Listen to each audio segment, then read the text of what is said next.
Assalamu alaikum. Dear students, I am Syed Arsalan Bukhari, your chemistry teacher for second year. So, students, today is a very important topic that we are going to discuss, and that topic is of oxy acids. Students, आज के topic को हम दो हिस्सों में divide करेंगे. First of all तो हम ये पढ़ेंगे कि what are oxy acids and their nomenclature, कि उनको नाम कैसे दिया जाता है. And secondly we will discuss the properties of oxy acids. तो चलें, टाइम वेस्ट नहीं करते और आपको लेके चलते हैं बोर्ड की तरफ और आपको बताते हैं कि ऑक्सी एसिड्स क्या होते हैं. Dear students, as I already told you in the intro that we are going to study oxy acids of halogens. लेकिन सबसे पहले ये समझना ज़रूरी है कि actually what are oxy acids. So हम चलते हैं इसकी डेफिनेशन की तरफ, एक जनरल एग्जाम्पल की तरफ, फिर आएंगे oxy acids of the halogens पे. एंड डियर स्टूडेंट्स, आज के इस टॉपिक को मैं दो पार्ट्स के अंदर डिवाइड करूंगा. पहला पार्ट ऑक्सी एसिड्स का नोमेनक्लेचर यानी उसकी नेमिंग, और दूसरा पार्ट उसकी कैरेक्टरिस्टिक्स यानी उसकी प्रॉपर्टीज पर बेस करेगा. So now let's start the topic. What are oxy acids? Dear students, पहले तो ये ज़हन में रखिएगा कि इनको ऑक्सो एसिड्स भी कहा जाता है. सो ये इनका दूसरा नाम है. They are also called as oxo acids, as well as they are also called as ternary acids. तो इनको टर्नरी एसिड्स भी कहा जाता है. ये इनके तीन नाम हैं: oxy acids, oxo acids and ternary acids. अब ये है क्या? डेफिनेशन इसके नाम से ही निकाली जा सकती है. The acids which contain oxygen. ऐसे एसिड्स जिनके अंदर ऑक्सीजन होती है उसको हम कहते हैं कि वो ऑक्सी एसिड है. डियर स्टूडेंट्स, ये अभी एक नामुकम्मल डेफिनेशन है. अभी हम एक मुकम्मल डेफिनेशन की तरफ आते हैं, लेकिन सबसे पहले आप ये जहन में रखिएगा कि these are the acids which contain oxygen. अब हम आते हैं इसकी एक कंप्लीट डेफिनेशन की तरफ, और कंप्लीट डेफिनेशन की तरफ आते हुए मैं इसके कुछ कैरेक्टरिस्टिक्स लिखूंगा और फिर उन कैरेक्टरिस्टिक्स को मिला के ना हम इसकी एक डेफिनेशन बना लेंगे. सो पहला कैरेक्टरिस्टिक तो आपके सामने लिखा हुआ है कि इट कंटेन्स ऑक्सीजन.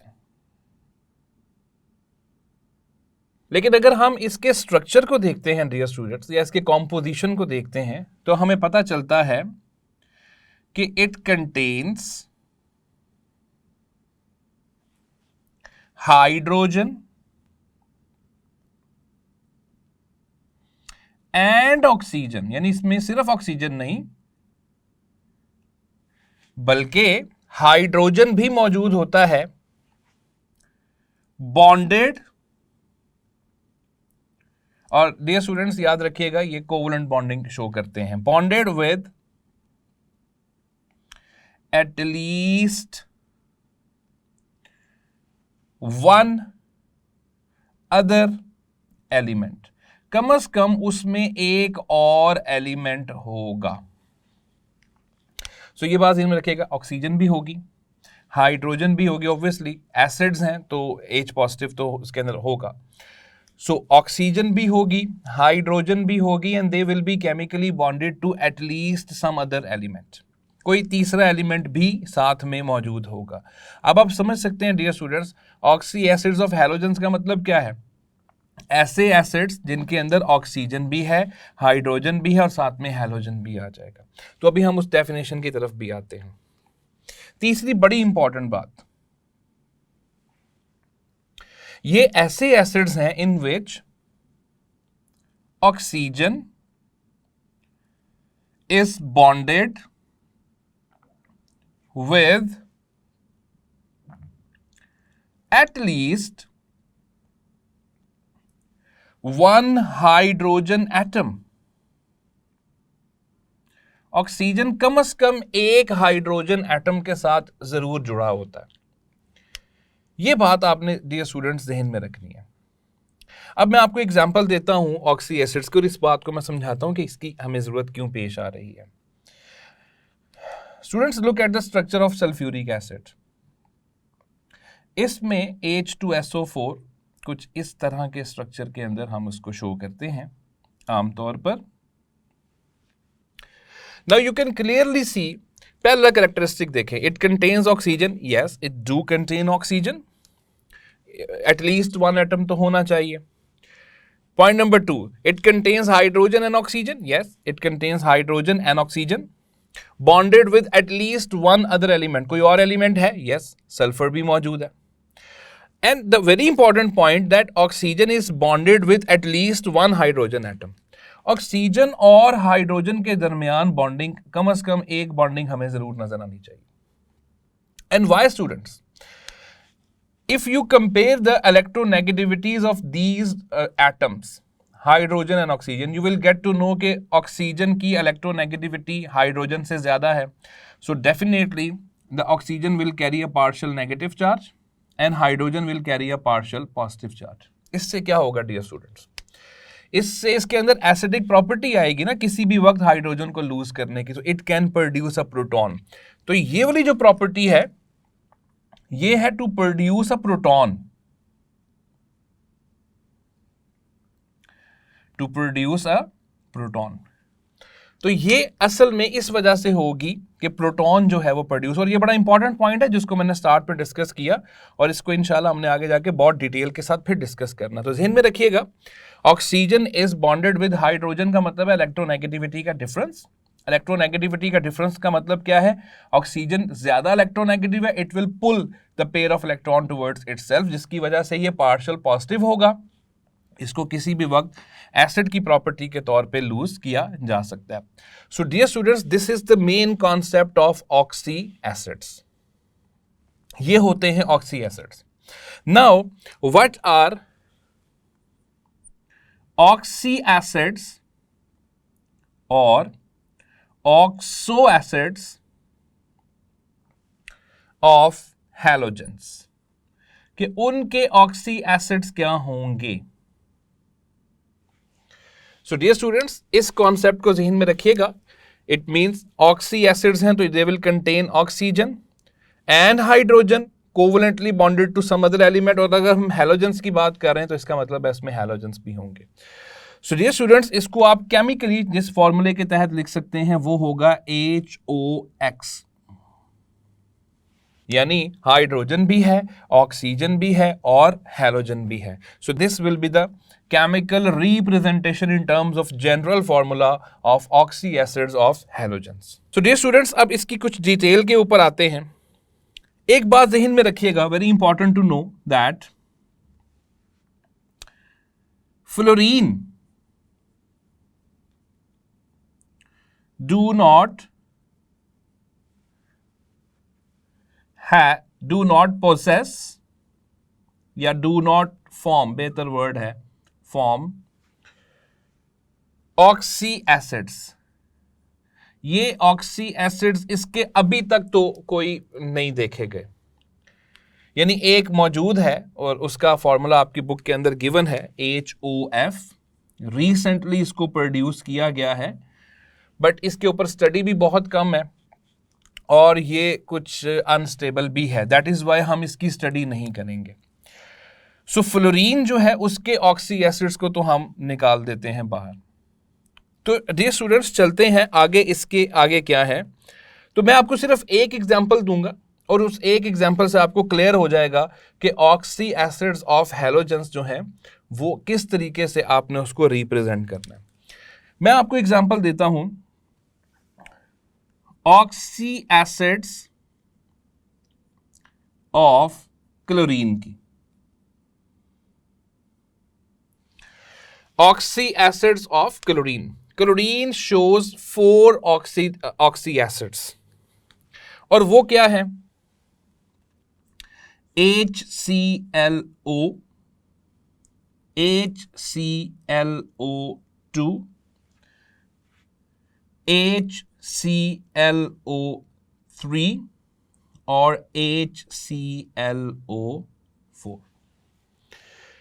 सो ये 4 ऑक्सी एसिड्स क्लोरीन हमें शो करता है, which are named as hypochlorous acid, chlorous acid, chloric acid और हाइपोक्लोरिक एसिड। और ये नाम अभी मैं अपने पास से हवाई नहीं आपको बता रहा, ये पूरी टर्मिनोलॉजी मैंने अभी आपको समझानी है कि किस तरीके से आपने इनको नाम देने हैं। फ्लोरीन जो है उसके कोई नाउन ऑक्सी एसिड्स अभी तक नजर नहीं आते। HOF मिलता है, रिसेंटली प्रोड्यूस्ड है, स्टडी बहुत कम है। That is why in the next course of topic we are not going to discuss oxy acids of fluorine. We will only discuss the oxy acids of other 3 halogens including chlorine, bromine and iodine. ये था आपके पास introduction oxy acids और oxy acids of halogens का। Now students चलते हैं हमारे आज के टॉपिक के पहले हिस्से की तरफ कि how we are going to name the यानी nomenclature of oxy acids of halogens। कि अगर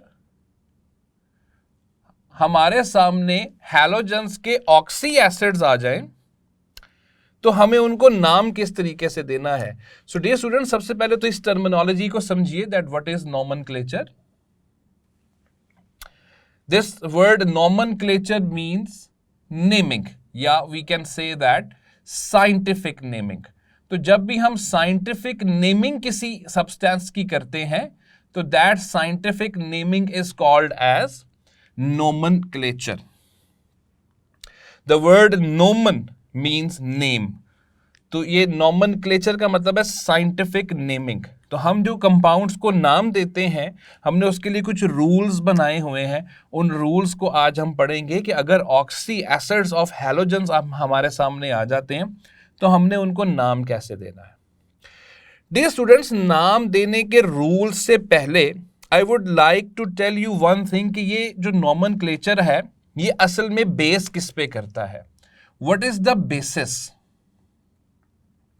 जाहिर है हम एक सिस्टम बनाते हैं तो उसकी कोई ना कोई बुनियाद तो होती है। तो इसकी बुनियाद क्या है, इसकी बेसिस क्या है।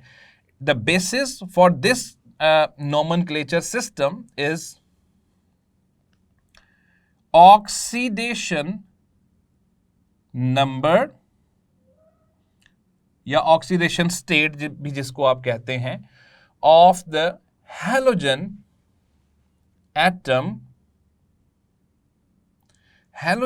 atom in oxy acid. उस ऑक्सी एसिड के अंदर जो हैलोजन एटम है उसकी ऑक्सीडेशन स्टेट को देखा जाएगा dear students. So we will look that what will be the oxidation state of the halogen that is present in that oxy acid. इसके लिए मैं आपको कुछ देर यहां पे लाना चाहता हूं। डियर स्टूडेंट्स, अगर आप ऑक्सीडेशन स्टेट निकालें यहां पर तो आपको नजर आएगा कि इसके अंदर ऑक्सीडेशन स्टेट +1 है क्लोरीन की, इसके अंदर ऑक्सीडेशन स्टेट +3 है, इसमें ऑक्सीडेशन स्टेट +5 है, जबकि इसमें ऑक्सीडेशन स्टेट +7 है। It means oxy acids of the halogens are differing, यानी इनमें आप फर्क करें, इन चारों में आप फर्क करें। First difference is the oxidation state of the halogen atom. Halogen atom की ऑक्सीडेशन स्टेट में फर्क आ रहा है।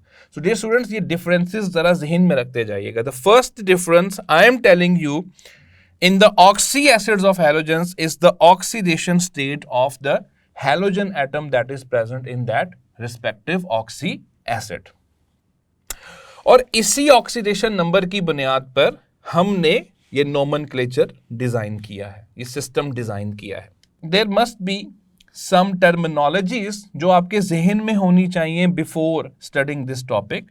और वो टर्मिनोलॉजीज क्या है, we will check out that what is a prefix। Dear students, prefix क्या होता है आपको पता है। नाम देने से पहले यानी नाम से पहले एक मेन जो पेरेंट नेम होता है या जो एक स्टेम नेम होता है उससे पहले जो हम लफ्ज लगाते हैं that is called as prefix. I would like to give you one example here. Dear students, ये जो मैंने आपके सामने पहला कंपाउंड लिखा हुआ है HClO, it's name is hypochlorous acid. Hypochlorous acid. Now, dear students, listen carefully. Since it is the oxy acid of chlorine, तो सेंटर में तो आ गया क्लोरीन का नेम. ओके, सेंटर में आ गया क्लोरीन का नेम. तो जो सेंटर नेम होता है इसको हम कहते हैं स्टेम. तो स्टेम, चूंकि हम ऑक्सी एसिड्स ऑफ हैलोजेंस को नाम दे रहे हैं, तो ये स्टेम जो है ये हमेशा हेलो होगा. ठीक है, हेलो लफ्ज लगाया जा सकता है या हेल, HAL, दोनों लफ्ज लगाए जा सकते हैं. Hello would be more preferred. तो हम स्टेम नेम जो है वो हेल लगाएंगे. जैसे यहां पे क्लोरीन की वजह से क्लोरो का लफ्ज लगा हुआ है, लेकिन उस क्लोरो से पहले देखें क्या लफ्ज लगा हुआ है. उस क्लोरो से पहले जो वर्ड लगा है दैट इज हाइपो. चूंकि ये स्टेम से पहले लफ्ज लगा है तो स्टेम से पहले जो लफ्ज होगा that will be called as a prefix. So I hope कि आपको प्रीफिक्स की तो समझ लग चुकी होगी. और फिर स्टेम के एंड पर भी हम एक लफ्ज लगाते हैं जिसको कहते हैं सफिक्स. सो मेन चीज क्या है, स्टेम. हमने देखना है कौन सा हैलोजन है वो स्टेम के तौर पर आ जाएगा. जैसे अगर क्लोरीन है तो क्लोरीन में क्लोरो का लफ्ज स्टेम के तौर पे हम लगा देंगे. ब्रोमीन की दफा ब्रोमो का लफ्ज लगा सकते हैं. आयोडीन की दफा आयोडो का लफ्ज लगा सकते हैं. तो वो हमारा स्टेम आ गया. स्टेम से पहले जो हम लफ्ज लगाएंगे दैट वुड बी प्रीफिक्स, और स्टेम के बाद जो लफ्ज लगाएंगे दैट वुड बी सफिक्स. जैसे यहां पे आप देख सकते हैं OUS एसिड हमने स्टेम के बाद लगाया है, तो ये हमारा क्या होगा, सफिक्स. सो डियर स्टूडेंट्स, इन दो बातों को अपने जहन में जरूर रखिएगा कि बेसिस क्या है, ऑक्सीडेशन नंबर या oxidation state of the halogen that is present in that oxy acid, और दूसरे नंबर पे प्रीफिक्स, स्टेम और सफिक्स का कॉन्सेप्ट. डियर स्टूडेंट्स, अभी जब हम टॉपिक पढ़ेंगे तो हम देखेंगे, और आपकी बुक के अंदर भी स्टेम को उन्होंने एक ब्लैंक के तौर पे, यानी एक फिलिंग द ब्लैंक, एक डैश के तौर पर छोड़ दिया है. तो हम भी इसको एक ब्लैंक के तौर पे छोड़ेंगे, लेकिन बाद में उसको फिल कर लेंगे. So dear students, let's move on to the steps और rules. Rule number 1. Rule number 1 हमें क्या कहता है, ये कहता है, गौर से सुनिएगा dear students, it is very easy, it is not difficult. In fact the wording of the book is somehow complicated, तो हम बुक की वर्डिंग को भी इसके साथ रिलेट करके देखेंगे. सो रूल नंबर 1 हमें ये कहता है कि व्हेन ऑक्सीडेशन नंबर और oxidation state of halogen X is +1. हमने यहां डिस्कस कर लिया है कि ऑक्सी एसिड्स में ये 4 तरह की ऑक्सीडेशन स्टेट्स मिलेंगी, +1, +3, +5, +7. डियर स्टूडेंट्स, अगर आप पिक्यूलियर बिहेवियर ऑफ फ्लोरीन को याद करें तो हमने वहां पढ़ा था कि फ्लोरीन सिर्फ -1 की ऑक्सीडेशन स्टेट तक रिस्ट्रिक्टेड है, क्योंकि उसमें d ऑर्बिटल नहीं होता, जिसकी वजह से वो ऑक्टेट कंप्लीट करना पड़ जाता है, तो वो -1 तक रुकता है. अब आप समझ सकते हैं कि फ्लोरीन के ऑक्सी एसिड्स क्यों एग्जिस्ट नहीं करते. एक वजह ये भी है. So moving back to the topic, rule number 1 is when oxidation number of halogen is +1. तब आपने नाम कैसे देना है. डियर स्टूडेंट्स, आपने इसको नाम देना है, लिसन केयरफुली, हाइपो, यानी जिसमें भी आप ऑक्सीडेशन स्टेट +1 देखेंगे आपने उसमें प्रीफिक्स के तौर पे लफ्ज इस्तेमाल करना है hypo. Then blank, blank means stem name आएगा, and OUS acid, OUS acid, ous acid के तौर पे हम उसको पढ़ते हैं. मैं आपको एग्जांपल देता हूं डियर स्टूडेंट्स. सबसे पहले तो चूंकि मैंने ऊपर आपको क्लियर कर दिया कि स्टेम में हेल आएगा, तो हम इसको हेल लिख देंगे. Dear students, now listen very carefully. Let's suppose we have HClO. Listen carefully. HClO का मतलब है कि इसमें ऑक्सीडेशन ऑफ क्लोरीन इज +1, तो इसमें रूल नंबर 1 पूरा उतरेगा। अब रूल नंबर 1 क्या कहता है कि आप जो प्रीफिक्स लगाएंगे दैट वुड बी हाइपो, तो इसके नाम से हम लगाएंगे हाइपो। हाइपो का वर्ड आ गया। फिर आएगा स्टेम। अब इसमें स्टेम कौन है? यस, क्लोरीन, क्लोरस एसिड, तो इसका नाम होगा हाइपोक्लोरस एसिड।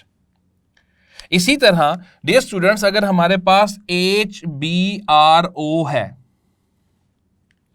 इसके अंदर भी आपको नजर आ रहा है कि ब्रोमीन के ऊपर +1 चार्ज है, रूल नंबर 1 अप्लाई होगा, तो प्रीफिक्स के तौर पर आ जाएगा हाइपो,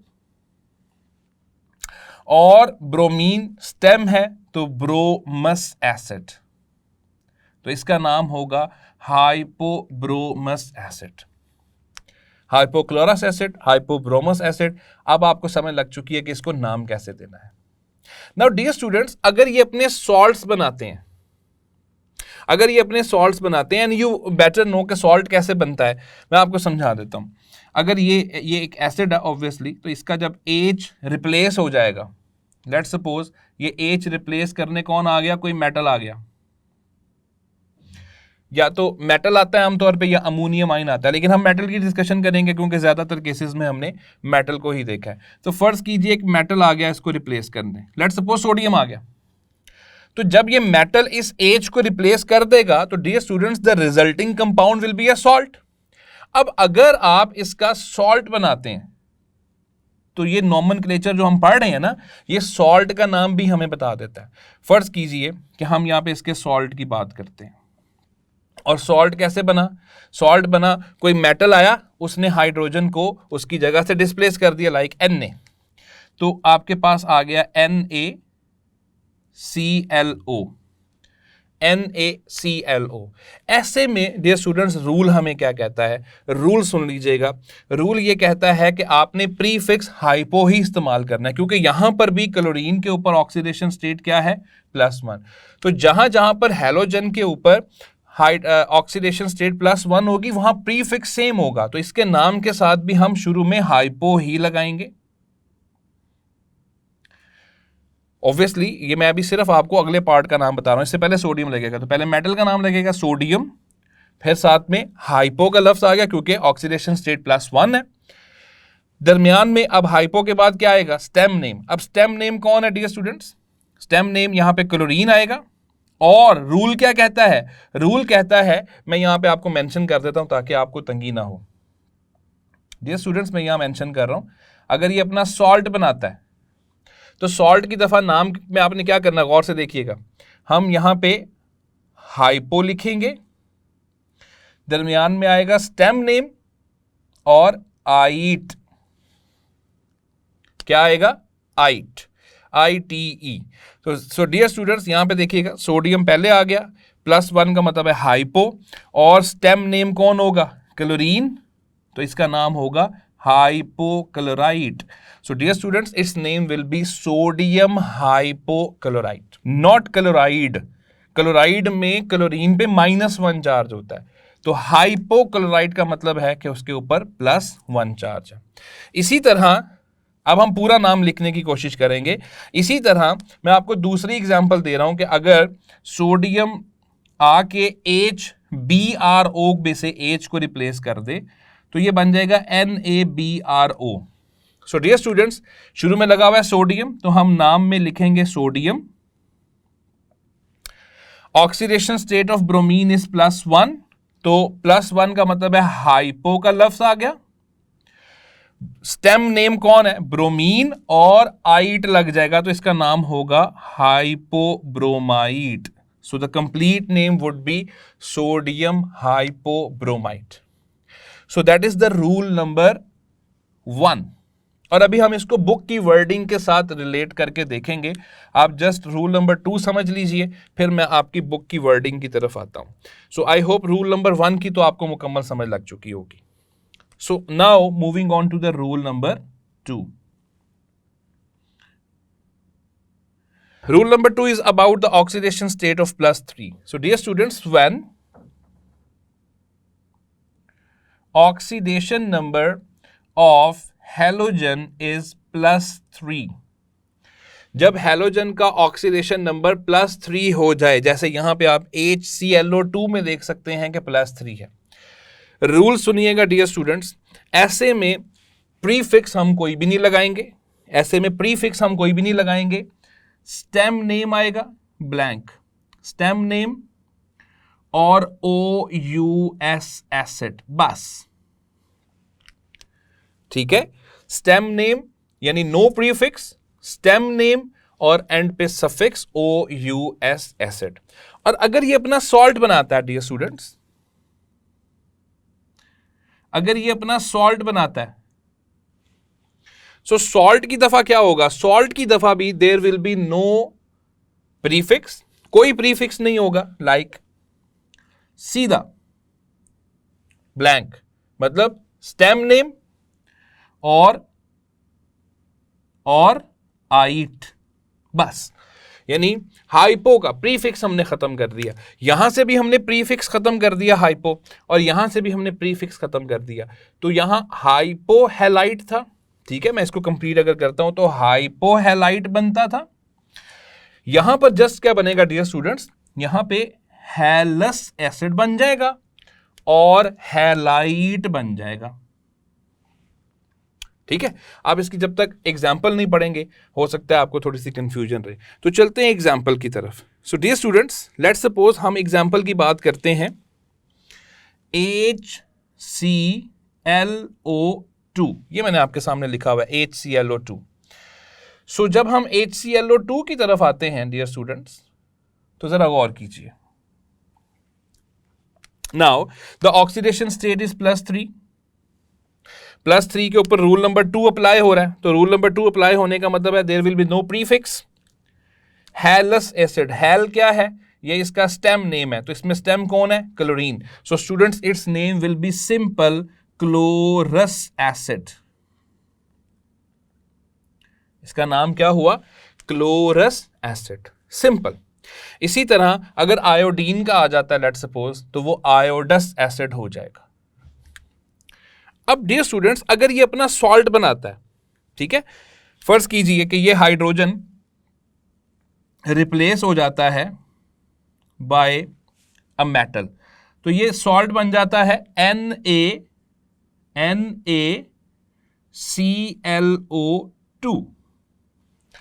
डियर स्टूडेंट्स, अगर ये सॉल्ट की फॉर्म में आ जाता है, देखें हाइड्रोजन रिप्लेस हो गया सॉल्ट की दफा, तो कोई मसला नहीं है, आप सॉल्ट का नाम लिखें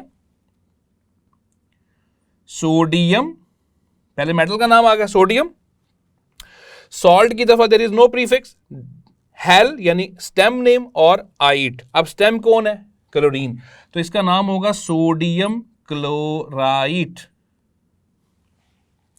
so it's name will B sodium chlorite, not chloride. Chloride यानी डी आएगा तब जब -1 चार्ज होगा, सो दैट इज सोडियम क्लोराइट। अब डियर स्टूडेंट्स, रूल नंबर 1 और रूल नंबर 2 को कंपेयर करके मैं आपकी बुक से कुछ थोड़ा सा इसकी वर्डिंग को एक्सप्लेन करना चाहता हूं। Now listen very carefully dear students, हम इन दोनों का कंपैरिजन करने के लिए 2 एग्जांपल्स मैं आपके सामने लिख देता हूं, HClO and HClO2। Now dear students, जब आप इन दोनों में फर्क निकालेंगे, देखिए गौर से, जब आप इन दोनों में फर्क निकालेंगे तो पहला फर्क क्या आएगा, first difference is it has +1 oxidation state and it has +3 oxidation state. तो पहला डिफरेंस तो इसमें आ गया कि +1 है ऑक्सीडेशन स्टेट और +3 है ऑक्सीडेशन स्टेट। तो हम क्या करेंगे, हम लिखेंगे कि when the oxidation number of X is +1, या इसको हम यूं भी लिख सकते हैं कि when an oxy acid has 1 oxygen atom। गौर कीजिए, ये दूसरा फर्क हो सकता है ना इन दोनों में, इसमें 1 ऑक्सीजन एटम है और इसमें कितने ऑक्सीजन एटम है डियर स्टूडेंट्स, 2 ऑक्सीजन एटम्स हैं। सो डियर स्टूडेंट्स, आप जरा गौर करें, जो मैंने 2 डिफरेंसेस बताए हैं, 2 डिफरेंसेस पे गौर कीजिए। Number 1, the oxidation state in this compound is +1 and in this compound is +3, तो ये पहला डिफरेंस आ गया। दूसरा डिफरेंस, ऑक्सीजन का एक एटम है और इसमें ऑक्सीजन के 2 एटम है, so we can say that this compound has 1 more oxygen atom as compare to this one. So अब जरा गौर कीजिएगा, अब इसके ऊपर रूल अप्लाई हो रहा है ये वाला, ठीक है जी, यानी इस पे रूल अप्लाई हो रहा है हाइपोक्लोरस एसिड वाला, हाइपो ब्लैंक अस एसिड वाला। तो अगर आप हाइपो ब्लैंक अस एसिड वाले के अंदर एक ऑक्सीजन और ऐड कर दें, वो ये हो जाएगा। तो जैसे ही हम एक ऑक्सीजन और ऐड करेंगे, इट्स ऑक्सीडेशन स्टेट, क्लोरीन की oxidation state will jump from +1 to +3। तो उसके ऊपर डियर स्टूडेंट्स ये वाला केस अप्लाई हो जाएगा। तो उसमें क्या होगा, उसमें यह होगा कि there will be no prefix, only blank ous acid, hypo का लफ्ज नहीं आएगा। सो डियर स्टूडेंट्स, बुक क्या कहती है, बुक की जो वर्डिंग है उसको जरा समझिए। बुक कहती है कि let's suppose if we have only 1 oxygen atom, so the name will be given as hypo stem name ous acid, and if we add 1 more oxygen atom in the compound, it will become the second category. The second category contains 2 oxygen atoms, and the name will be changed by, there will be no prefix, only stem name and us acid. So dear students, इस case में ये होगा hypohalous acid और ये होगा just halous acid. सो मैं उम्मीद करता हूं कि इन दोनों पॉइंट्स के जरिए बुक की वर्डिंग जो है वो आपको आसानी से समझ लग जाएगी। Now let's move on to the rule number 3। Rule number 3 पे हम मूव करते हैं। तो रूल नंबर 3 हमें क्या कहता है डियर स्टूडेंट्स? Rule number 3 is about that when oxidation number of halogen is +5. What happens if the oxidation number of the halogen is +5, like in this case HClO3? अब इसमें रूल सुनिएगा, इसमें रूल क्या है? रूल हमें यह कहता है कि आपने सीधा सीधा stem name, no prefix, stem name and IC acid, IC acid suffix के तौर पे लगा देना, no prefix, stem name, just suffix of IC acid. तो स्टेम नेम हम शुरू से हैल पढ़ रहे हैं, सो इसकी जो आप कह लीजिए निक नेम या शॉर्ट फॉर्म निकलेगा, that would be halic acid. And dear students, what will happen when it will make a salt? So dear students, salt के लिए भी यही रहेगा, जस्ट हम क्या करेंगे, देयर विल बी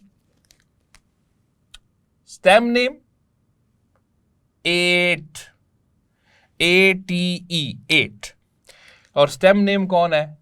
हैलेट। तो हैलेट बनेगा। This is very simple.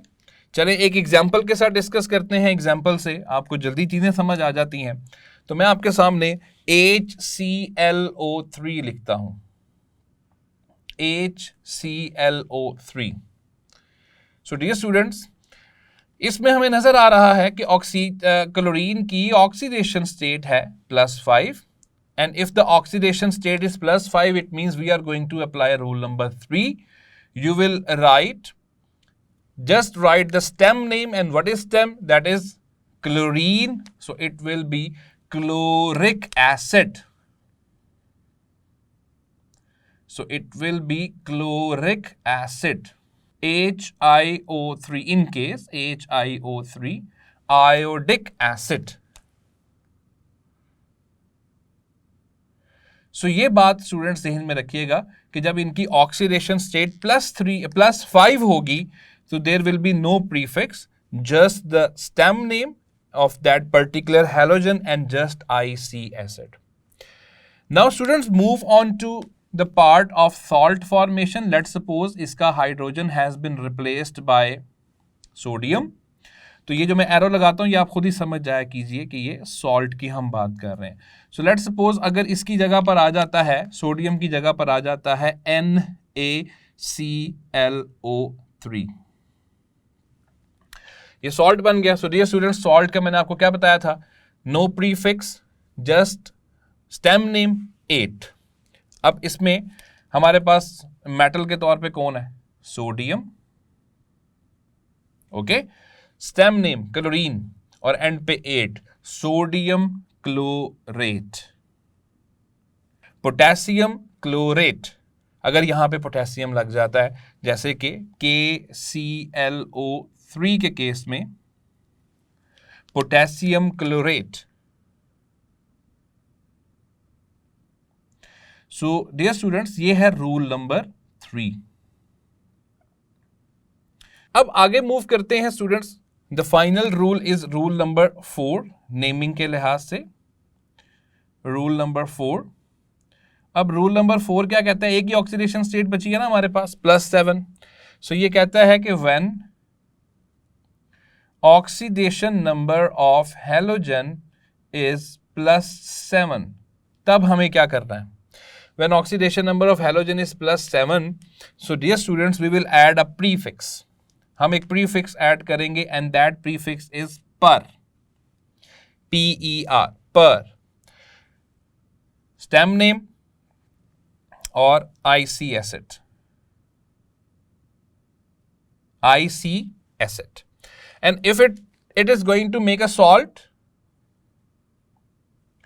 so dear students salt की दफा क्या करेंगे, सेम प्रीफिक्स पर ब्लैंक 8। अब हमने शुरू से हम हैलोजन लेके चल रहे हैं, तो ये होगा पर हैलिक एसिड और उसका सॉल्ट होगा पर हैलेट। चलें एग्जांपल देख लेते हैं। मैंने आपके सामने HClO4 लिखा हुआ है।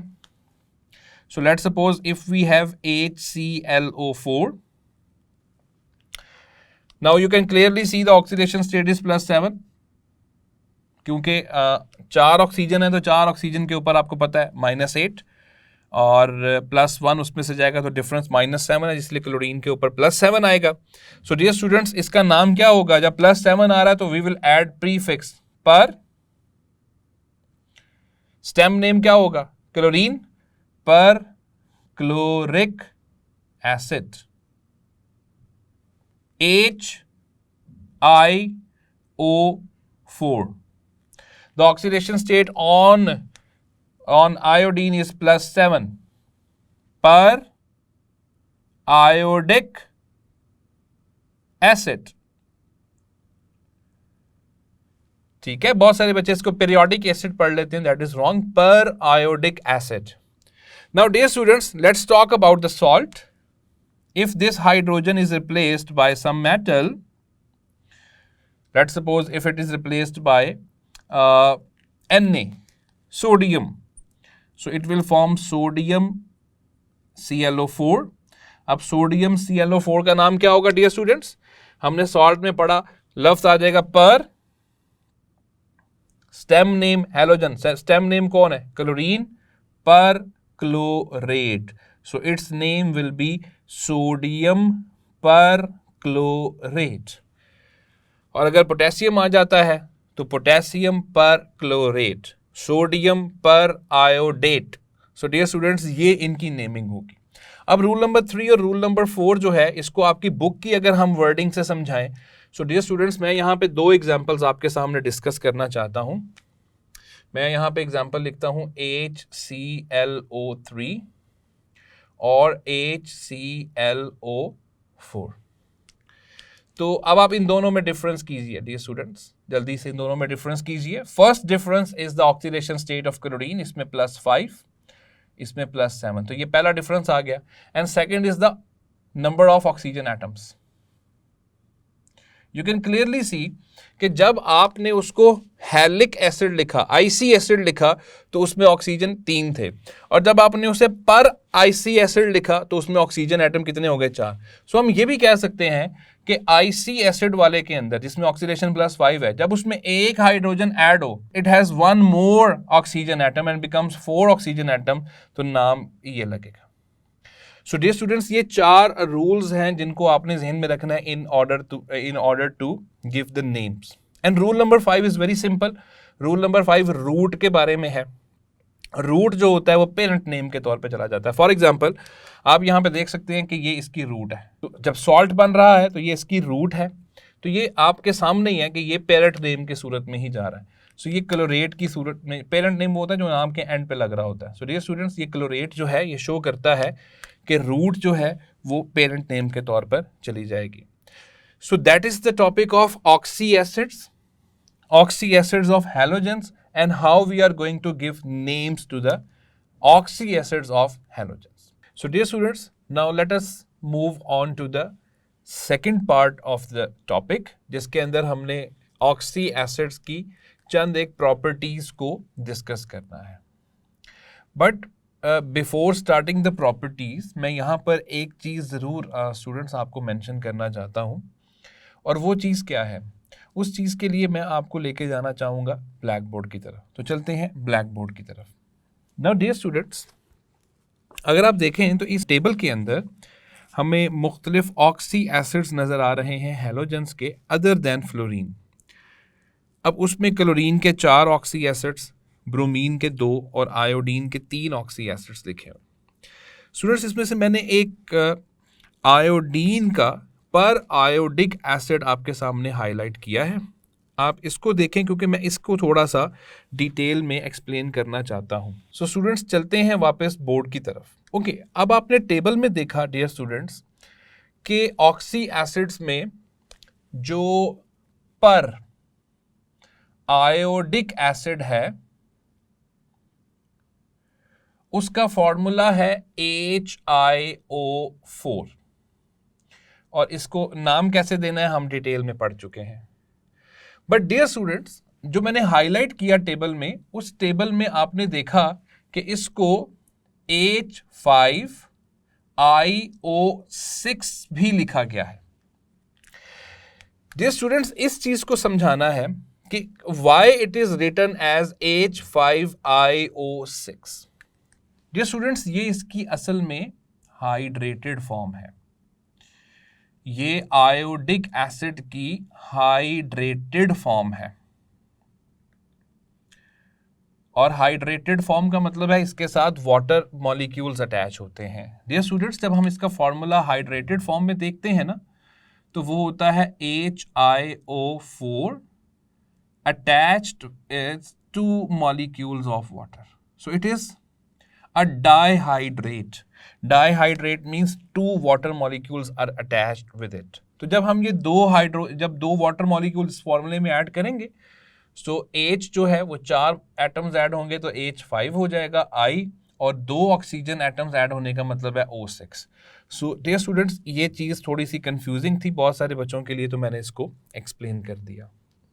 अब आते हैं हमारे मेन टॉपिक की तरफ, properties of oxy acids. Dear students, इन प्रॉपर्टीज को समझाने के लिए मैंने आपके सामने चंद एक स्ट्रक्चर्स जो हैं वो ड्रॉ किए हैं।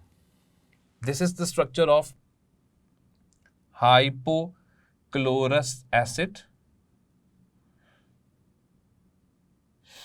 This is the structure of chlorous acid, this is the structure of chloric acid, and this is the structure of perchloric acid. Okay. Now, dear students, you can clearly see that in this, the oxidation state of chlorine is +1.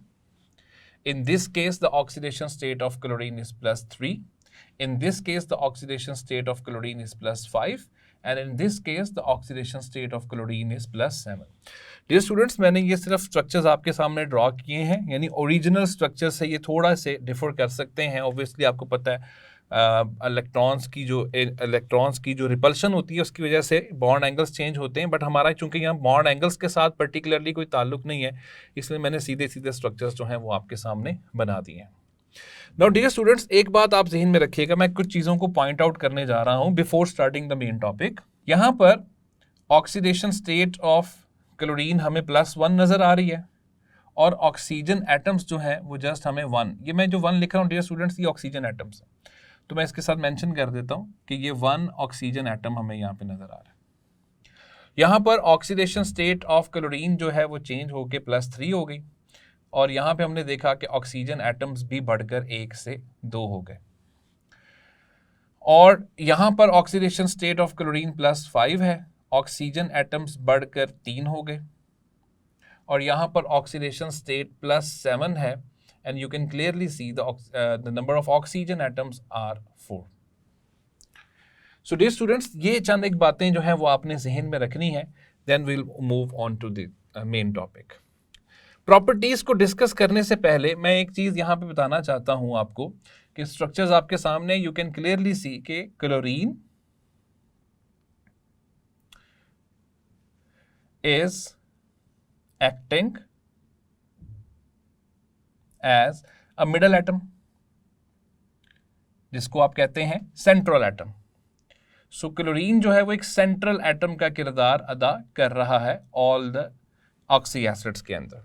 This is very important to note कि chlorine जो है वो central atom के तौर पर किरदार अदा कर रहा है। क्लोरीन इज जस्ट 1 और बाकी नंबर ऑफ एटम्स ऑक्सीजन के चेंज हो रहे हैं, सो सेंट्रल एटम जो है वो हैलोजेंस ही होंगे, तो क्लोरीन इन सारों के अंदर सेंट्रल एटम के तौर पे काम कर रहा है। चूंकि हम सिर्फ ऑक्सी एसिड्स ऑफ क्लोरीन को देख रहे हैं, तो जब आप बाकी हैलोजेंस को देखेंगे तो सारे हैलोजेंस ही सेंट्रल एटम के तौर पर काम करेंगे।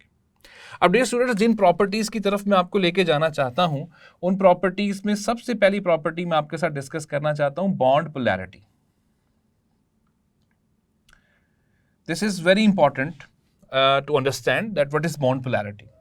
You all know that polarity means the presence of charges or the production of charges, partial positive and partial negative. और polarity की main वजह जो बनती है वो बनता है difference in electronegativity values या difference in electronegativities of the bonded atoms। तो जो हमारे बॉन्डेड एटम्स हैं, जब उनमें इलेक्ट्रोनेगेटिविटी का डिफरेंस आता है तो उस डिफरेंस की वजह से one and becomes slightly positive and the other one becomes slightly negative. अब डियर स्टूडेंट्स, अगर आप इन सारे बॉन्ड्स को उठा के देखते हैं, like if we talk about HF का मैं जिक्र यहाँ पे सिर्फ आपको इलेक्ट्रोनेगेटिविटी का डिफरेंस बताने के लिए कर रहा हूँ, क्योंकि हम यहाँ कहीं पर भी ऑक्सी एसिड्स ऑफ फ्लोरीन नहीं स्टडी करेंगे क्योंकि वो एग्जिस्ट नहीं करते, तो इसमें से हम इसको बाहर निकाल देंगे। इसके अलावा HCl, इसके अलावा HBr और एंड पे HI। Okay, now dear students, अब आपको पता है कि फ्लोरीन की इलेक्ट्रोनेगेटिविटी अपने ग्रुप में बल्कि पूरे पीरियोडिक टेबल में सबसे ज्यादा है, तो यहां सबसे ज्यादा डिफरेंस हमें इलेक्ट्रोनेगेटिविटी का नजर आएगा। हाइड्रोजन की इलेक्ट्रोनेगेटिविटी वैल्यू 2.2 है और क्लोरीन की 3.98 के करीब होती है, लेकिन हम उसको आमतौर पे 4 लिखते हैं। तो यह हमें नजर आता है कि partial negative charge will appear on fluorine and partial positive charge will appear on hydrogen. So it will become a polar molecule. तो ये पोलैरिटी क्रिएट हो गई है। पोलैरिटी की वजह से क्या होता है हम इसको आगे जाके डिस्कस करेंगे। सो एक बात ध्यान में रखिएगा डियर स्टूडेंट्स, सारे के सारे ऑक्सी एसिड्स के अंदर पोलैरिटी क्रिएट हो जाएगी। तो हम यहां पर आते हैं, हम यहां पर देखते हैं, तो हमें पता चलता है कि चूंकि ऑक्सीजन और क्लोरीन की अगर हम बात करें तो यहां पर आप देख सकते हैं कि ऑक्सीजन और अगर हम हाइड्रोजन और क्लोरीन का कंपैरिजन करते हैं तो वो निकलता है 2.2 और क्लोरीन की इलेक्ट्रोनेगेटिविटी है 3.2। सो डियर स्टूडेंट्स, ये हमें नजर आता है कि यहां पर इलेक्ट्रोनेगेटिविटी का डिफरेंस क्रिएट हो गया। अब ऑक्सी एसिड्स फ्लोरीन के तो एग्जिस्ट नहीं करते। अगर हम क्लोरीन के ऑक्सी एसिड्स की बात करें तो जस्ट हमें इसके साथ क्या अटैच करना है, ऑक्सीजन। ठीक है, जस्ट हमें इसके साथ ऑक्सीजन अटैच करना है, लाइक दिस वन। आप देखें कि ऑक्सीजन है, हाइड्रोजन के साथ ऑक्सीजन है और आगे क्लोरीन। यहां पर भी हाइड्रोजन के साथ ऑक्सीजन, आगे क्लोरीन, मतलब 3 बुनियादी एटम्स की हम बात कर रहे हैं। तो 3 बुनियादी एटम्स में आप देखें कि हाइड्रोजन और क्लोरीन की इलेक्ट्रोनेगेटिविटी वैल्यूज अगरचे वहां पे साथ बॉन्डेड नहीं है, लेकिन हम जस्ट फॉर योर इंफॉर्मेशन में आपको बता रहा हूं कि पूरा मॉलिक्यूल एक पोलर होगा। डिफरेंस मेन जो हम निकालेंगे वो क्लोरीन और ऑक्सीजन का निकालेंगे। अब क्लोरीन और ऑक्सीजन की अगर हम बात करते हैं तो value of electronegativity of oxygen is 3.5।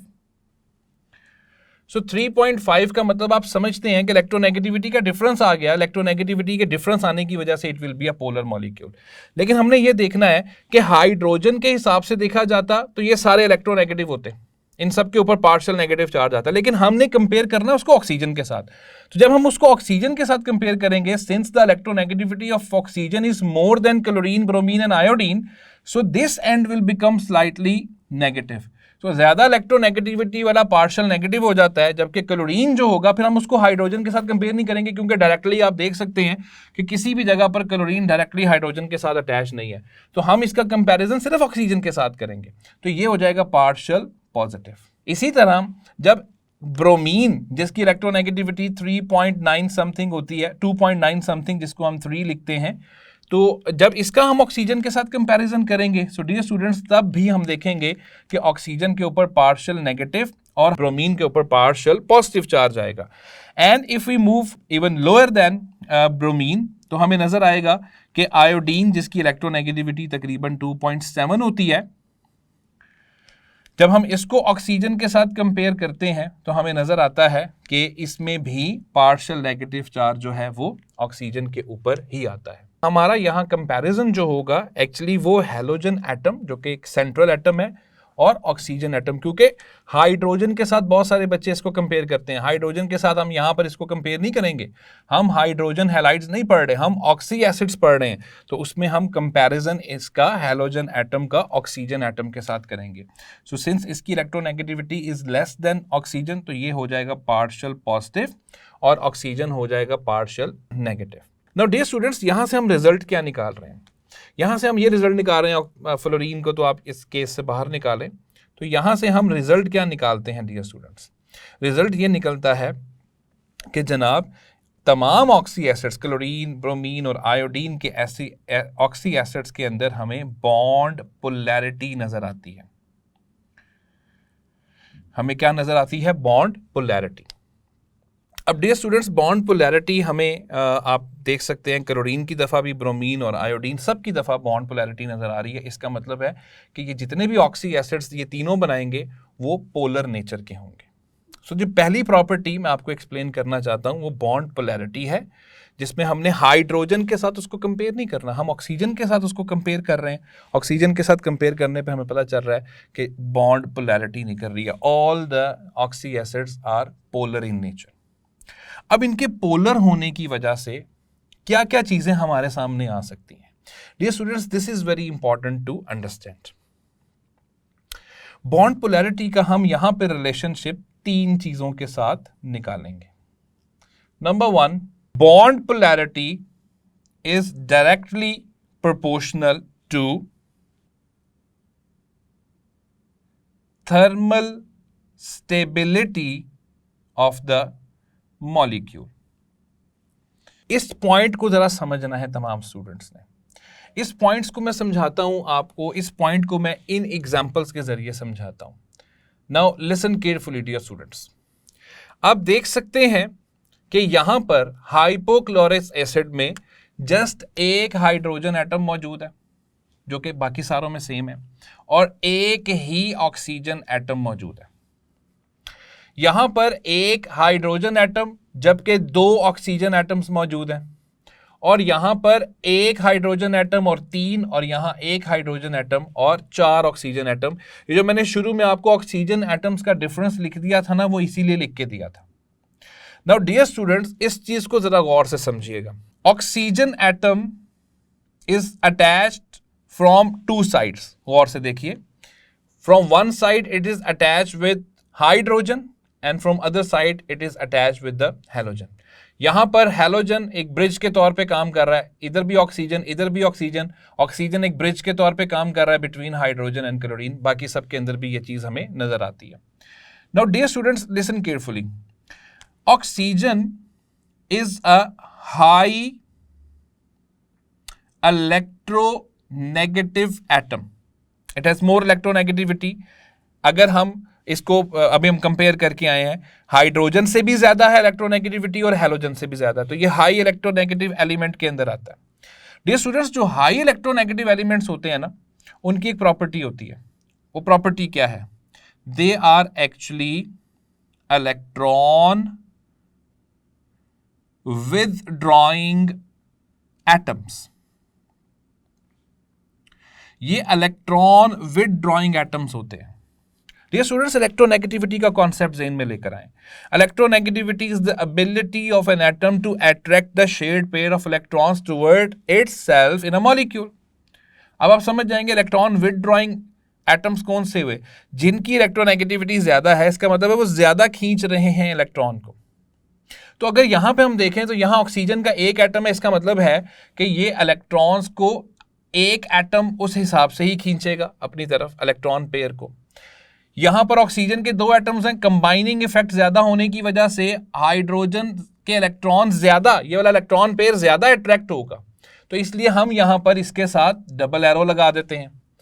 इसी तरह यहां पर और ज्यादा होगा तो हम उसके साथ यहां पे 3 एरोज लगा देते हैं, क्योंकि ये पावर इंक्रीज होती चली जा रही है. डियर स्टूडेंट्स इसकी वजह से क्या होगा? इसकी वजह से ये होगा कि ज्यादा इलेक्ट्रोनेगेटिविटी का जब ऑब्वियसली जब ज्यादा वो खींचेंगे, इलेक्ट्रॉन पेयर ज्यादा एक तरफ अट्रैक्ट होगा, इससे पोलैरिटी बढ़ जाएगी. डियर स्टूडेंट्स इससे पोलैरिटी बढ़ जाएगी, और जब पोलैरिटी बढ़ेगी तो हाइड्रोजन के ऊपर ज्यादा कुछ हमें पार्शियल पॉजिटिव चार्ज नजर आएगा. सो इट मींस जैसे जैसे हम यहां से इस तरफ चले जाते जा रहे हैं, हाइड्रोजन के अंदर से इलेक्ट्रॉन को विथड्रॉ करना बाय ऑक्सीजन एटम आसान होता चला जा रहा है. इसकी वजह से क्या हो रहा है? इसकी वजह से बॉन्ड पोलैरिटी जो है वो बढ़ती जाएगी, और जब बॉन्ड पोलैरिटी बढ़ती जाएगी, since bond polarity is directly proportional to thermal stability, ये तो आप सब समझते हैं, जितनी ज्यादा बॉन्ड पोलैरिटी होगी उतने ज्यादा पार्शियल पॉजिटिव, उतने ज्यादा पार्शियल नेगेटिव चार्ज आएगा, उनके दरमियान अट्रैक्शन और स्ट्रांग हो जाएगी, उनके दरमियान फोर्सेस और स्ट्रांग हो जाएंगी, उसको तोड़ना मुश्किल हो जाएगा, वो थर्मल स्टेबिलिटी की तरफ जाएगा, यानी उसको ज्यादा हीट रिक्वायर होगी. तो अगर हम थर्मल स्टेबिलिटी की बात करते हैं डियर स्टूडेंट्स, तो सबसे ज्यादा थर्मल स्टेबिलिटी जो हमें मिलेगी वो हमें मिलेगी HXO4 के अंदर, क्योंकि यहां पर आप देखो सबसे ज्यादा इलेक्ट्रॉन की अट्रैक्शन, इलेक्ट्रॉन विथड्रॉइंग फोर्स सबसे ज्यादा यहां लग रही है. तो अगर इलेक्ट्रॉन विथड्रॉइंग फोर्स सबसे ज्यादा यहां लग रही है डियर स्टूडेंट्स, तो इसका मतलब है यहां हम एक्सपेक्ट कर सकते हैं कि पोलैरिटी सबसे ज्यादा होगी. तो अगर पोलैरिटी यहां सबसे ज्यादा होगी तो ऑब्वियसली इसकी थर्मल स्टेबिलिटी भी सबसे ज्यादा होगी. सो हम इसको सबसे ज्यादा की तरफ रखेंगे. दूसरे नंबर पे डियर स्टूडेंट्स हमारे पास आएगा HXO3, जाहिर है ये आ रहा है दूसरे नंबर पे. उसके बाद डियर स्टूडेंट्स यहां बारी आएगी HXO2 की, और लीस्ट पर आएगा HXO. So as far as the thermal stability is concerned, तो हमें नजर आ रहा है कि वो डिपेंड करेगा बॉन्ड पोलैरिटी के ऊपर. तो यहां पे चूंकि इलेक्ट्रॉन विथड्रॉइंग इफेक्ट ज्यादा है, तो हम इलेक्ट्रॉन विथड्रॉइंग इफेक्ट ज्यादा होने की वजह से यहां पे मेंशन कर देते हैं कि इलेक्ट्रॉन पुलिंग भी कह सकते हैं या इलेक्ट्रॉन विथड्रॉइंग भी कह सकते हैं, इफेक्ट जो है वो सबसे ज्यादा है. तो ये ज्यादा होने की वजह से यहां पर पोलैरिटी भी डियर स्टूडेंट्स क्या होगी? ज्यादा होगी. तो पोलैरिटी ज्यादा होने की वजह से हमें थर्मल स्टेबिलिटी जो है वो ज्यादा नजर आती है. ये तो मैं आपको एक ही ग्रुप के ऑक्सी एसिड्स की बात बता रहा हूं. तो एक ही ग्रुप के ऑक्सी एसिड्स के अंदर थर्मल स्टेबिलिटी का हमें ये पैटर्न नजर आता है. अब चलते हैं बॉन्ड पोलैरिटी से एक दूसरी पॉइंट की तरफ, जो कि है acidic strength. Dear students bond polarity का जो इंपैक्ट है वो एसिडिक स्ट्रेंथ के साथ भी डायरेक्टली प्रोपोर्शनल ही निकलता है. Now dear students, acidic strength को समझिएगा कि एसिडिक स्ट्रेंथ हम किसको कहते हैं। Acidic strength means to act as an acid, और अच्छा एसिड वही होता है जो जल्दी H पॉजिटिव को रिलीज करते। तो हमने अब ये देखना है कि इनमें से H पॉजिटिव को जल्दी कौन रिलीज कर सकता है। डियर स्टूडेंट्स, इस चीज की लॉजिक मैं पहले ही यहां पे एक्सप्लेन कर चुका हूं। आप देखिए कि यहां पर इलेक्ट्रॉन विथड्रॉइंग इफेक्ट या इलेक्ट्रॉन पुलिंग इफेक्ट कम, यहां ज्यादा, यहां उससे ज्यादा, और यहां पर और ज्यादा हमें इलेक्ट्रॉन विथड्रॉइंग इफेक्ट नजर आ रहा है। इसकी वजह से क्या होगा? इसकी वजह से ये होगा कि ये जो हाइड्रोजन पड़ा हुआ है ये पार्शियल पॉजिटिव हो जाएगा। इसके इलेक्ट्रॉन जब ज्यादा इधर अट्रैक्ट हो रहे होंगे तो ये जो बॉन्ड होगा ये बॉन्ड खासा वीक हो जाएगा, यानी हाइड्रोजन को लूज करना काफी आसान हो जाएगा। सो याद रखिएगा डियर स्टूडेंट्स, एसिडिक स्ट्रेंथ का पैटर्न भी यही बनेगा। तो एसिडिक स्ट्रेंथ की अगर हम बात करें तो उसमें भी HXO4 यानी पर क्लोरिक एसिड जो है वो सबसे ज्यादा एसिडिक स्ट्रेंथ रखेगा। उसके बाद HXO3 यानी क्लोरिक एसिड की बारी आएगी। उसके बाद HXO2 यानी क्लोरस एसिड की बारी आएगी, और एंड पे HO या HXO कह लें या HOX कह लें, यानी हाइपोहेलस एसिड की बारी आएगी, हाइपोक्लोरस एसिड की बारी आएगी। सो ये बात ज़हन में रखिएगा डियर स्टूडेंट्स, एसिडिक स्ट्रेंथ का जो ताल्लुक निकलता है वो निकलता है टू लूज H पॉजिटिव यानी प्रोटॉन। तो इनमें से आपको सब में नजर आ रहा है कि प्रोटॉन इज कॉमन, प्रोटॉन सबके अंदर है, लेकिन इन सारों की एसिडिक स्ट्रेंथ एक जैसी नहीं है। और उसकी रीजन हमने देखी है कि जैसे जैसे नंबर ऑफ ऑक्सीजन एटम बढ़ रहा है। डियर स्टूडेंट्स, मैंने यहां पर ये जो रिलेशनशिप आपको थोड़ी देर पहले समझाया है ना, इस रिलेशनशिप को समझें कि यहां चेंज क्या आ रहा है। चेंज अगर आप देखें तो चेंज मैं यहां मेंशन कर देता हूं आपके सामने कि एक तो नंबर ऑफ ऑक्सीजन एटम्स बढ़ रहे हैं, तो इसके साथ हम ये साइन लगाएंगे कि बढ़ रहे हैं। साथ ही साथ इंक्रीज हो रहा है इन ऑक्सीडेशन स्टेट।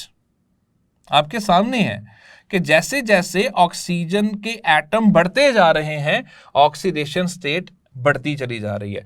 तो अब क्या करेंगे हम, अगर आप बॉन्ड पोलैरिटी के साथ इसको नहीं भी रिलेट करना चाहते तो आप यूं भी रिलेट कर सकते हैं। थर्मल स्टेबिलिटी कैसे बढ़ेगी?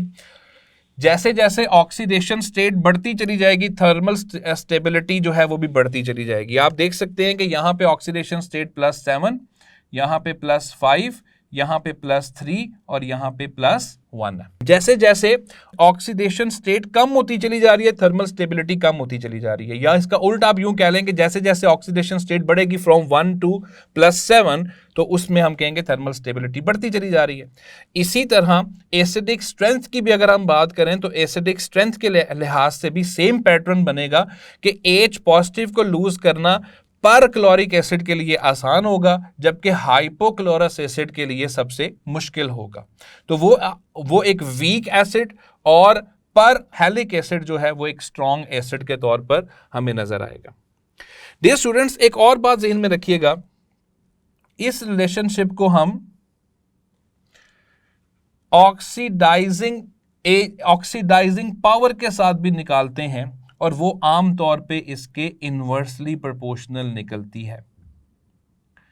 Now dear students, oxidizing power कह लें या ऑक्सीडाइजिंग स्ट्रेंथ कह लें। डियर स्टूडेंट्स, सबसे पहले तो ये समझिएगा कि ऑक्सीडाइजिंग पावर या ऑक्सीडाइजिंग स्ट्रेंथ हम कहते किसको हैं। बच्चों, ऑक्सीडाइजिंग पावर या ऑक्सीडाइजिंग स्ट्रेंथ का मतलब है टेंडेंसी या power to oxidize, tendency to oxidize other substances, दूसरे सब्सटेंसेस को ऑक्सीडाइज कर देना, ये ऑक्सीडाइजिंग पावर कहलाता है। अब डियर स्टूडेंट्स, ऑक्सीडाइज करने का मतलब क्या है? आपने पढ़ा हुआ है, ऑक्सीडाइज करने का मतलब है एडिशन या एड ऑक्सीजन, मैं O2 लिखता हूं आपकी आसानी के लिए, सिंपल O भी लिखा जा सकता है, लेकिन O2 का मतलब है ऑक्सीजन किसी भी फॉर्म में। Remove hydrogen, remove electron. यही 3 तरीके हमने पढ़े ना डियर स्टूडेंट्स। और रिमूव इलेक्ट्रॉन होने की वजह से चार्ज बढ़ जाता है, तो वो आप इंक्रीज इन ऑक्सीडेशन स्टेट भी कह लेते हैं। अब ये नॉलेज आपको फिर से देने का फायदा क्या है? अब आप क्या कीजिए, आप ये जो 2 प्रॉपर्टीज आपने पढ़ी है ना, बिलखसूस एसिडिक स्ट्रेंथ की बात कर लेते हैं, वहीं से आपको इसकी ऑक्सीडाइजिंग पावर की भी समझ लग जाएगी। नाउ डियर स्टूडेंट्स, हमने पढ़ा कि HXO4 यानी ऐसे एसिड्स, ऑक्सी एसिड्स जहां पर ऑक्सीडेशन स्टेट क्या है +7, हमने पढ़ा कि they are very good acids because they can lose their hydrogen very easily. Oxidize करना तो हाइड्रोजन को रिमूव करना होता है, ये अपना हाइड्रोजन रिमूव कर रहे हैं। अगर किसी के साथ रिएक्ट करेंगे इसका मतलब है उसको अपना हाइड्रोजन दे रहे हैं। तो हाइड्रोजन खुद का निकालने का मतलब क्या हुआ डियर स्टूडेंट्स? अपनी ऑक्सीडेशन हो रही है। और अपनी ऑक्सीडेशन होने का मतलब क्या है? अपनी ऑक्सीडेशन होने का मतलब है सामने वाले की क्या हो रही है? रिडक्शन हो रही है। इसका मतलब क्या हुआ? इसका मतलब यह हुआ कि ऑक्सीडाइजिंग पावर में ये काम उल्ट हो जाएगा। यानी ऑक्सीडाइजिंग पावर में ये वाला जो सब्सटेंस है जो बड़ी देर से हाइड्रोजन लूज कर रहा है, इसका मतलब है कि इसकी ऑक्सीडाइजिंग पावर जो है वो ज्यादा होगी as compare to this one. तो फौरन अपना हाइड्रोजन लूज कर देता है, हाइड्रोजन लूज करके सामने वाले में ऐड करता है। और ऐड करने का मतलब क्या है डियर स्टूडेंट्स? ऐड करने का मतलब उसके अंदर मतलब उसकी रिडक्शन कर रहा है। इसका मतलब है ये इतना अच्छा ऑक्सीडाइजिंग एजेंट नहीं है, रादर ये थोड़ा सा अच्छा रिड्यूसिंग एजेंट है। तो बढ़ते बढ़ते हम इस तरफ जब जाएंगे तो हमें पता चलेगा कि जनाब ये जो है ये इतनी जल्दी हाइड्रोजन को लूज नहीं कर रहा। तो अगर ये हाइड्रोजन को इतनी जल्दी लूज नहीं कर रहा तो इसका मतलब है कि ये ऑक्सीडाइजिंग पावर थोड़ी सी ज्यादा रखता है। सो डियर स्टूडेंट्स, ये जो रिलेशनशिप मैंने आपके सामने निकाला है वो इनवर्सली प्रोपोर्शनल निकलेगा ऑक्सीडाइजिंग पावर के साथ। तो ऑक्सीडाइजिंग पावर के एतबार से जो हमारे पास ऑर्डर बनेगा वो इस ऑर्डर का उल्ट होगा। सबसे ज्यादा ऑक्सीडाइजिंग पावर इसकी होगी, ठीक है। उसके बाद ऑक्सीडाइजिंग पावर हमारे पास किसकी आएगी? HXO2 की। उसके बाद हमारे पास क्या आएगा? HXO3 की। और उसके बाद हमारे पास क्या आएगा? HXO4। ये तो हो गया एक ही सीरीज के अंदर रहते हुए ऑक्सीडाइजिंग पावर। अब अगर हम ऑक्सीडाइजिंग पावर रिलेट करना चाहते हैं डिफरेंट हैलोजेंस की, तो डियर स्टूडेंट्स ये पैटर्न तो हम पहले ही पढ़कर आए हुए हैं। हमने पढ़ा कि फ्लोरीन जो है वो बहुत अच्छा ऑक्सीडाइजिंग एजेंट है। क्लोरीन उसके बाद आता है, ब्रोमीन उसके बाद आता है और आयोडीन उसके बाद आता है। तो डियर स्टूडेंट्स, अगर आप पहले पढ़ के आ चुके हैं क्लोरीन, ब्रोमीन और आयोडीन, तो इनकी ऑक्सीडाइजिंग पावर क्या होती है? कम होती है। इसका मतलब है कि ऑक्सी एसिड्स ऑफ क्लोरीन जो हैं वो ब्रोमीन के मुकाबले में ज्यादा अच्छे ऑक्सीडाइजिंग एजेंट्स होंगे। ऑक्सी एसिड्स ऑफ ब्रोमीन जो हैं वो आयोडीन के मुकाबले में ज्यादा अच्छे ऑक्सी एसिड्स होंगे। यानी इसके ऑक्सी एसिड्स का फॉर्मूला, जनरल फॉर्मूला हम कैसे लिखते हैं डियर स्टूडेंट्स? इसको हम लिखेंगे HXO होगा ना, तो ClO आप साथ में X लगा दें, क्योंकि ऑक्सीजन नंबर बार बार चेंज होता है। जैसे यहां पे देखें 1, 2, 3 और 4। इसी तरह HBROX और इसी तरह HIOX। सो डियर स्टूडेंट्स, अगर आप इनका कंपैरिजन करना चाहेंगे तो आपको नजर आएगा कि नीचे की तरफ जाते वक्त, यानी जब हम क्लोरीन से ब्रोमीन और फिर ब्रोमीन से आयोडीन की तरफ जा रहे हैं, तो जो ऑक्सीडाइजिंग पावर है वो डिक्रीज करेगी। और उसके डिक्रीज करने की वजह क्या है डियर स्टूडेंट्स? हम पहले पढ़ के आ चुके हुए हैं कि क्लोरीन जो है it has more oxidizing power as compared to bromine and bromine has more oxidizing power as compared to iodine। तो अगर आप इनके अंदर ही कोई रिलेशनशिप यानी एक ही सीरीज में रहते हुए निकालना चाहते हैं तो फिर हम ताल्लुक बॉन्ड पोलैरिटी के साथ निकालेंगे। लेकिन अगर हम डिफरेंट हैलोजेंस के ऑक्सी एसिड्स देखना चाहते हैं तो इसके लिए फिर हम पीछे मौजूद जो डेटा हम इससे पिछले टॉपिक्स में पढ़कर आए हैं, जहां हमने साबित किया था कि क्लोरीन सबसे ज्यादा ऑक्सीडाइजिंग एजेंट होगा। सबसे ज्यादा से मुराद है इन दोनों से ज्यादा ऑक्सीडाइजिंग एजेंट अच्छा अच्छा होगा तो फिर जाहिर है इनके जो ऑक्सी एसिड्स होंगे उनकी भी ऑक्सीडाइजिंग पावर ब्रोमीन और आयोडीन के ऑक्सी एसिड से क्या होगी, ज़्यादा होगी। सो डियर स्टूडेंट्स, ये हैं इनकी 3 अहम प्रॉपर्टीज जिनमें थर्मल स्टेबिलिटी, एसिडिक स्ट्रेंथ और उनकी ऑक्सीडाइजिंग पावर। मैंने इसको बॉन्ड पोलैरिटी के साथ आपको समझाया है। और डियर स्टूडेंट्स, बॉन्ड पोलैरिटी के साथ इसको समझाने का मकसद क्या था, ताकि आप खुद भी आप कंपैरिजन कर लें। आप बॉन्ड पोलैरिटी को इस जगह पे नोटिस करें तो आपको अंदाजा हो जाएगा कि ऑक्सी एसिड्स ऑफ क्लोरीन की प्रॉपर्टीज क्या होंगी, ऑक्सी एसिड्स ऑफ ब्रोमीन की क्या होंगी और ऑक्सी एसिड्स ऑफ आयोडीन की क्या होंगी। और आप इनको आपस के अंदर भी यानी उनका कंपैरिजन जो है वो कर सकते हैं। सो इन तीनों चीज़ों को अच्छे तरीके से लाजमन स्टडी कीजिए और ये स्ट्रक्चर्स जो आपके सामने बनाए हैं इनसे जो इंफॉर्मेशन आपको प्रोवाइड की है डियर स्टूडेंट्स, उसको ज़रूर जहन में रखिएगा। Thank you. So dear students, that was the topic of oxy acids. मैं उम्मीद करता हूँ कि यह टॉपिक आपको अच्छे तरीके से समझ लग चुका होगा। स्टूडेंट्स, ये नोमेनक्लेचर वाला जो पार्ट है इसका ये बहुत इंपॉर्टेंट है। इसको तफसील के साथ अपनी बुक के साथ कोरिलेट कीजिए जो इन्फॉर्मेशन मैंने प्रोवाइड की है। इंशाल्लाह अगली वीडियो में आपसे मुलाकात होगी। तब तक अपना ख्याल रखिएगा। अल्लाह हाफ़िज़।